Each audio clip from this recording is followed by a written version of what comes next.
안녕하십니까, 한백입니다. 제가 저번 영상에서 인물 분석을 하기 전에 무엇이 필요한지에 대해서 말씀을 드렸었는데요. 그 다음 영상으로 인물 분석을 어떻게 해야 하는가에 대해서 영상을 올려드린다고 약속을 하고 시간이 꽤 지났습니다. 시간이 꽤 지난 이유는 제가 사실은 1시간 정도 분량의 영상을 준비하고 있었는데 편집을 하고 보니까 너무 많은 양의 정보들이 들어있어서 1시간을 풀로 보기에는 여러분들이 힘드실 수도 있을 것 같다는 판단에 그 1시간짜리 영상을 4개나 5개로 쪼개서 한 10분에서 15분 정도의 영상으로 우리 구독자분들에게 보여드려야겠다라는 생각이 들어서 시간이 좀 길어졌습니다. 다행히 오늘 드디어 편집을 끝냈고요. 지금이 새벽 3시가 넘어가네요. 이번 영상은 이렇게 직접적으로 소통하는 영상은 아니고 제가 저희 극단 배우 단원들에게 공유했던 인물 분석법에 대한 강의를 여러분들에게도 공유해드릴까 합니다. 우리 구독자 여러분들에게도 유익한 시간이 되기를 간절히 소망합니다. 저희 단원 배우들하고 연습할 때는 코로나 예방을 위해서 마스크, 손소독 그리고 거리두기를 함께하고 있기 때문에 영상 속에서 마스크를 쓰고 있는 점 양해 부탁드립니다. 자, 그러면 영상 시작합니다. 감사합니다.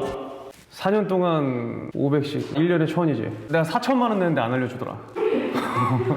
캐릭터 인물을 분석할 때 가장 빠지면 안 되는 위험한 유혹이 뭐냐면, 예를 들면 햄릿을 만약에 읽었으면 햄릿을 보면서 막 햄릿이 사느냐 죽느냐 막 이런 얘기도 하고, 어떤 극의 절정의 순간에 이뤘을 때 막 그것을 배우들은 기본적으로 흉내내고 싶어 막 미칠 지경에 이른다고, 대본을 읽을 때.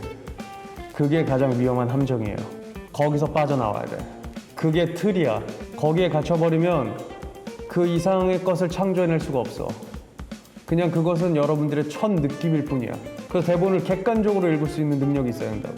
특히나 인물을 분석함에 있어서 내가 처음에 읽으면서 상상됐던 것들, 거기서 벗어나는 게 중요해. 그거 굉장히 위험한 거야.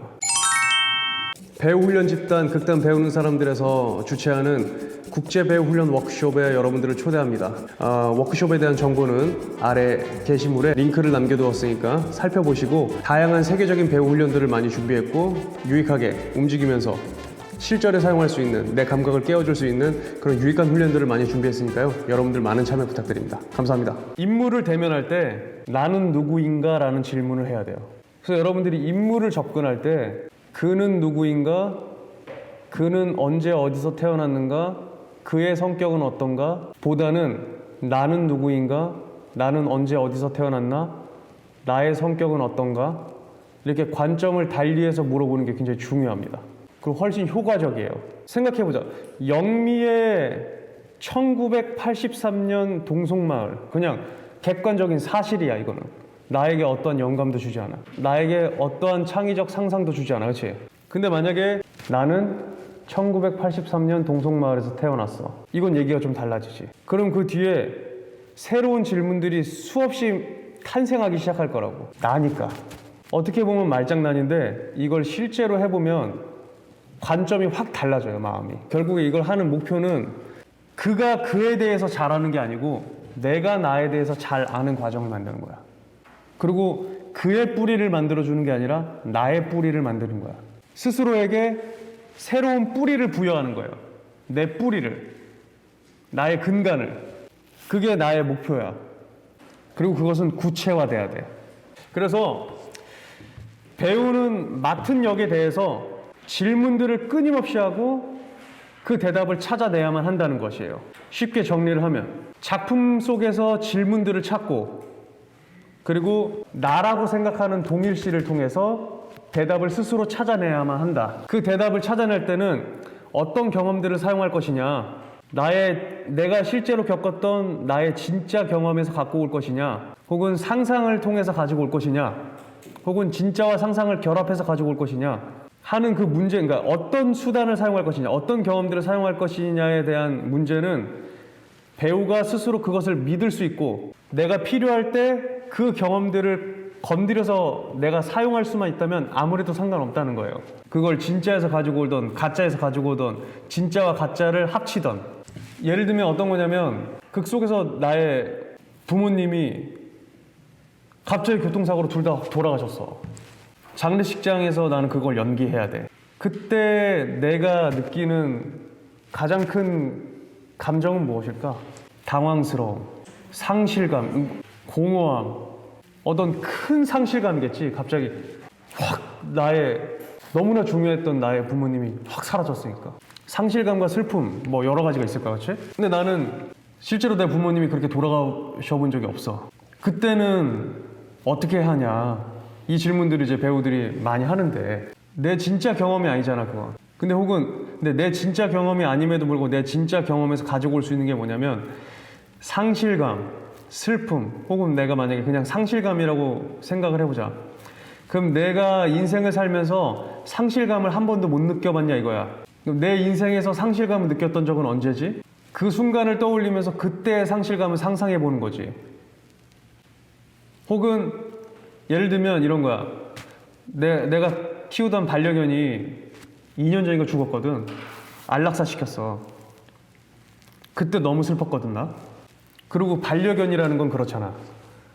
집에 갔을 때 항상 반겨주는 게 반려견인데 집에 들어갔을 때 반겨주는 애가 없으니까 그 상실감이 엄청나단 말이야. 그러면 그걸 대체하는 거야, 내 경험에서.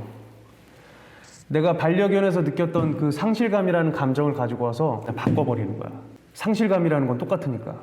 다만 뭐 이거 논란의 소지가 될 수도 있지만 부모님과 반려견의 상실감 어떻게 똑같이 비교하냐 이렇게 할 수 있지만 그냥 그 크기와 상관없이 그냥 상실감만 놓고 보는 거야. 근데 만약에 그럴 수도 있어. 뭐 반려견을 소중하게 생각하는 사람이라면 이것에 공감을 하겠지만 반려견은 반려견일 뿐이다라고 생각하는 사람도 있을 수 있잖아. 그러면 그 크기가 다를 수 있다고. 어쨌든 상실감이라는 게 나한테 공통적으로 찾아왔으면 그 상실감을 확대하거나 축소하거나는 할 수 있는 거지. 슬픔도 마찬가지고 기쁨도 마찬가지고 후회도 마찬가지고 미련도 마찬가지고 뭐 질투도 마찬가지고 우리가 살면서 한 번도 경험해보지 못한 감정들이 몇 개나 있을까? 아마 작게라도 경험을 대부분 해봤을 거라고. 정말 내가 한 번도 경험하지 못한 감정을 마주했을 때는 그때는 상상을 해야겠지. 혹은 그거와 최대한 나의 비슷한 경험을 찾아내서 상상과 믹스해야겠지. 이런 걸 이제 경험에서 가지고 온다라고 하는 거야. 그 다음에 중요한 포인트는 뭐냐면 어쨌든 무슨 방법을 써서라도 그 질문에 답을 내야 한다는 거야. 그게 배우의 책임이야, 책임. 그리고 이 질문과 대답, 게임은 이 장면의 모든 가능성을 완전히 탐구할 때까지는 계속된다 라는 점을 명심해야 돼. 작품 후반 들어가서 혹은 작품이 올라가서 그때도 끝난 게 아니라는 거. 요 말을 가슴속에 항상 명심해야 돼요. 여기까지 이해돼요? 여기까지 좀 어려운 게 있다. 요 관점에 대해서 좀 알겠죠? 네. 아마 여러분들이 이걸 말로만 들었을 때는 별 차이 없을 것 같은데 라고 생각을 할 수도 있을 텐데 실제로 해보면 내 마음에 오는 느낌 자체가 달라요. 그러면 어떤 것들을 분석을 해야 되느냐, 여러 가지가 있어요. 나의 잠재의식 속에 있는 욕구들, 인간마다 가지고 있는 큰 욕구들이 있거든, 각자 개인마다. 그 인물이 가진 욕구들은 무엇인가. 예를 들면 지금 이 N번방의 가해자인 조주빈의 가장 큰 욕구는 돈이었을 거야. 그 돈의 욕구가 적어도 우리들보단 너무 크기 때문에 그런 정말 말도 안 되는 짓을 할 수 있었겠지. 적어도 우리의 돈 욕심 정도로는 그런 미성년자들을 그렇게 잡아다가 막 성착취를 하고 괴롭히고 할 수 없는 것 같거든. 그 정도로 그렇게 해서라도 돈을 갖고 싶진 않잖아. 그런 것처럼 각 인물이 갖고 있는 욕구들이 있어요. 그게 하나일 수도 있고 여러 개일 수도 있어요. 내 잠재되어 있는 욕구들이 무엇인가. 그리고 또 내가 나 자신에 대해서 대면하고 싶지 않은 것들도 조사를 해야 돼요. 내가 알고 싶지 않은 것도 조사를 해야 돼. 이게 중요한 포인트야. 그래야 새로운 것들이 탄생해. 나의 부모님, 나의 양육 과정, 나는 어떤 교육을 받았고, 내 건강은 어떻고, 내 친구들은 어떻고, 내가 가지고 있는 기술은 무엇인가, 내가 흥미 느끼는 것은 무엇이지? 이런 사실들을 끊임없이 수집해야 돼요. 이게 전부 다 여러분들의 나의 뿌리를 만드는 과정입니다. 내가 나에 대해서 더 잘 알아가는 과정. 그리고 대본 안에서 내가 말하고 행동하는 거, 그리고 why, 왜 그렇게 행동했는지, 왜 그렇게 말을 했는지, 이건 서브텍스트예요. 그렇죠? 내가 말하고 행동하는 것뿐만 아니라 남이 나에 대해서 말하는 것도 집중할 필요가 있어요. 그리고 나에 대한 다른 사람들의 반응들, 그건 곧 나야. 이런 것들이 쭉 합쳐지다 보면은 한 인간으로서 나의 주된 욕구가 무엇인지 여러분들이 파악할 수 있을 겁니다. 혹은 대본 안에서 한 인간으로서, 그러니까 나의 행동과 나의 말과 그리고 상대방이 그러니까 리액션하는 나에 대한 반응들, 그런 것들을 통해서 인간으로서 나의 주된 욕구가 드러나는 행동들이 있어. 나의 욕구가 드러나는 말과 행동들이 있단 말이야. 그런 것을 찾아내는 것도 굉장히 중요하고, 그리고 내가 원하는 것과 내가 원하지 않는 것, 이런 것들도 파악하는 게 굉장히 중요해요. 내가 원하는 것, 내가 원하지 않는 것. 그리고 내가 내면적으로 접촉하는 것이 무엇인가, 내면으로 접촉하는 건 무엇이고 내가 실제로 보고 듣는 것은 무엇인가. 내면으로 접촉한다는 거 하나가 예시는 내가 실제로 보고 듣는 게 있고 생각으로 접촉하는 게 있잖아. 내면에서. 예를 들면 내가 이걸 보면 외면으로 보는 건 텀블러잖아. 근데 내면으로는 내가 이걸 보면 수룡이랑 동재랑 하준이를 생각한단 말이야. 얘네가 이걸 날 사준 거거든. 내가 잃어버렸다. 극장에서 잃어버려가지고 이걸 내가 발리 가기 전에 얘네가 사줬다는 그 내면으로 접촉하는 게 있지. 그러니까 내가 외면으로 보고 듣는 것과 이걸 통한 나의 내면 접촉은 그런 거겠지. 그래서 내면에서 접촉하는 건 무엇이고 내가 실제로 보고 듣고 하는 건 무엇인가. 내면과 외면의 접촉. 할 거 엄청 많지? 과부하가 막 오지. 이걸 언제 다 하나. 그래서 배우는 아무나 할 수 있는 게 아니야. 이거 단기간에 해내려고 하지 말고 계속 해야 되는 거야. 우리 작품 끝날 때까지 끊임없이 찾아야 되는 것들에 대해서 쭉 정리해서 알려주는 거예요. 그 다음에 그리고가 있어요. 그리고 무엇이든 나를 자극하고 나를 채울 수 있고 내 뿌리의 근간을 만들어줄 수 있는 모든 것을 나에게 채워주고 그걸 나한테 먹여주고 다운로드 해주고 해야 된다. 쉽게 얘기하면 그 외에 나를 움직이게 할 수 있는 모든 것을 다운로드 해야 된다는 거예요. 더 쉽게 얘기하면 이게 전부가 아니다, 이 멍청이들아.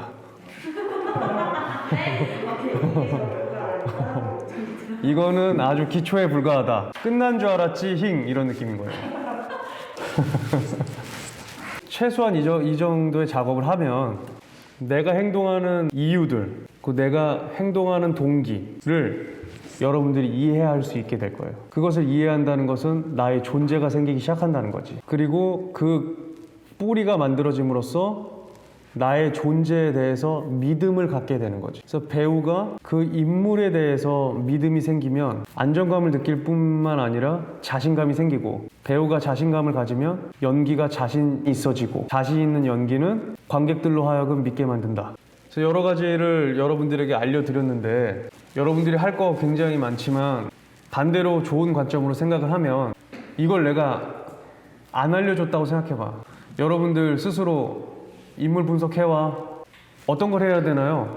뭐든지 상관없어. 인물에 도움될 만한 것들은 다 해야지. 정답은 없어. 혹은 나이, 성격, 직업, 계급 이런 거 해와야지. 했을 때랑 이렇게 알려줬을 때랑 차원이 다르지 않겠어요? 나한테 이걸 알려준 사람은 없어. 그거 졸라 힘들었어. 학교 다닐 때도 마찬가지야. 4년 동안 500씩 1년에 1000이지. 내가 4천만 원 냈는데 안 알려주더라. 결국에 내가 이제 현장에서 수없이 까이고 욕 들으면서 이제 실패하면서 막 깨달은 것들을 최대한 이제 정리를 해서 여러분들한테 알려주고 있었는데, 그리고 뭐 여러 가지 책들도 좀 참고했어요. 그래서 저의 경험과 그 여러 가지 책들을 제시하는 것과 이런 것들을 이렇게 잘 정리해서 여러분들한테 알려주고 있는 거예요, 지금. 그래서 여러분 행운하지. 그래서 좋은 관점으로 바라보세요. 이거 없이 그냥 인물 분석해와 이러면 아주 골 빠지는 거야. 진짜 답도 안 나와. 뭘 해야 되지? 난 적어도 그 경험을 몇 년을 했으니까. 그래서 저는 요즘에 공부의 시인 그 김성태? 그분이 했던 말이 나는 너무 와닿았어. 여러분들이 공부를 못하는 이유가 뭔지 아세요? 공부를 안 하니까. 그 말이 너무 와닿는 거야. 이런 것도 마찬가지지. 이렇게 알려줘도 하는 사람이 있을 거고 게으르게 하는 사람이 있을 거고, 나의 몫은 이거를 알려주는 것까지인 거예요. 나는 계속 여러분들에게 방법을 알려주고 방법을 여러분들이 스스로 터득해야 돼. 그래야 나중에 혼자 할 수 있다고. 그 시간이 힘들지. 나도 힘들었어. 대사 한마디만 딱 들어도 그걸 했는지 안 했는지 알 수 있거든. 얼마나 얘 마음속에 뭐가 차 있는지. 그 책을 읽다 보니까 이런 좋은 말이 나오더라고요. 단 한순간의 영감을 위해서 그 모든 지루한 연구 조사에 가치가 있는 거다. 그래서 난 이 말에 좀 희망을 얻었어. 아, 나만 지루해 하는 게 아니구나. 그래.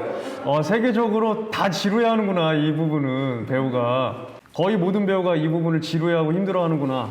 근데 우리 결국에 그 무대에서, 그러니까 내가 연기를 행할 때 잠시 그 만나지는 몸과 마음의 뭔가가 탁 빛이 나는 그 순간을 위해서 이런 것들을 하는 거란 말이지. 그때가 배우의 가장 큰 카타르시스가 난 느껴진다고 생각하거든. 지금 여기까지 얘기한 거에서 중요한 점, 이 부분은 내가 아마 처음 얘기하는 걸 거예요. 단단한 뿌리를 가진 새로운 나를 창조함에 있어서 여러 가지 작업들을 지금 소개했잖아, 그렇지? 이 작업들은 극작가 혹은 연출, 동료 배우와 상의할 필요가 없어요. 이건 내 작업입니다. 이건 철저한 개인 작업이야. 나의 비밀의 실험실의 작업이라고 생각하면 돼. 그리고 이것은 배우에게 아주 필수적인 홈워크예요. 이것이야말로 배우가 혼자서 할 수 있는 작업이에요. 그 말은 즉슨 뭐냐면, 여러분들이 작품을 임하기 전에, 본격적으로 연습에 들어가기 전에 항상 스스로 할 수 있어야 되는 부분이라는 거예요. 어찌 보면 배우가 갖춰야 할 기본적인 소양? 그걸 시작해보세요. 동재 괜찮아? 정신이 나가버린 것 같은데, 내가 거야? 좋은 작업인 것 같습니다. 그치. 정말로. 5분 쉴까? 네. 오케이.